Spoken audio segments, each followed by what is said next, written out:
ஓம் சாய்ராம். ஜெய் சாய்ராம். இன்று உன் கவலையை போக்குவதற்கு நான் வந்துள்ளேன். சீக்கிரமாவே உனக்கு ஒரு நல்ல வழி பிறக்கும். என்னை முழுமையாக நம்பு. என்னிடம் முழு மனதோடு கேள். என்னிடம் உள்ள அனைத்தையும் நான் உனக்கு தருவேன். சோதனையும் வேதனையும் உன்னை சோர்ந்து போக செய்வதற்கு வருவதில்லை, போதனை செய்வதற்கே வருகின்றன. போதனையை உணர்ந்தால் உனக்கு சாதனையாக மாறும். ஒவ்வொரு நிலையை நினைத்தும் வேதனைப்படுகிறாய். பிள்ளை நலனை நினைத்து வேதனை, இழந்து போனதை நினைத்து வேதனை, சோக செயல்களை நினைத்து வேதனை. இப்படி வேதனை மேல் வேதனைப்பட்டு எதை சாதிக்கப் போகிறாய்? உனது கவலையெல்லாம் எதனாலே என்று நீ யோசித்துப் பார்.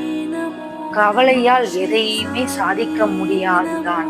கவலை என்பது உன் மனதை கட்டி வைக்கின்ற வலை.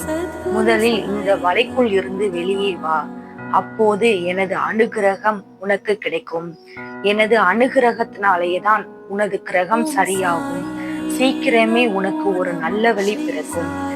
வானளவில் உள்ள ஆழம்தான் இந்த உலகம். இதில் மேகங்கள் போல்தான் வாழ்க்கை. அதில் வாழ்க்கையில் நெறிகளுடன் கூடிய வாழ்க்கையாய் பார்த்து வாழ்பவர்கள் மிக குறைவு. என் பிள்ளைகளுக்கு முதலில் நான் பயிற்றுவிப்பது ஒழுக்கமும் நேர்மறையான நெறிகள் தான்.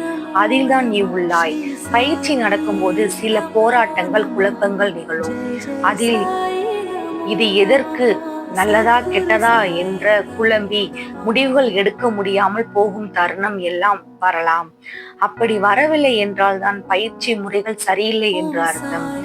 பயிற்சிகள், தோல்விகள், வெற்றிகள் என இரு முனைகள் இருக்கும். அதில் வெற்றிக்காக போராடு. தோல்வி ஏற்படுகிறது என்றால் உன் சாய் தேவா பெரிய வெற்றிக்கான கதவை அந்த தோல்வியில் வைத்து சாவியாக உனக்கு அனுப்புவேன் என்ற உண்மையை உணர்ந்து கொள். தோல்வியை எதிர்கொள்பவர்கள் சாதனையாளர்கள் என்பதை மனதில் வைத்துக்கொள்.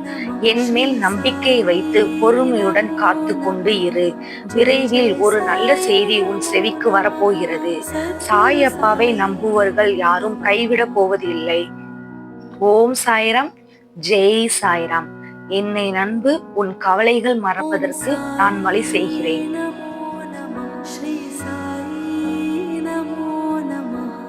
जय जय साई नमो नमः सद्गुरु साई नमो नमः।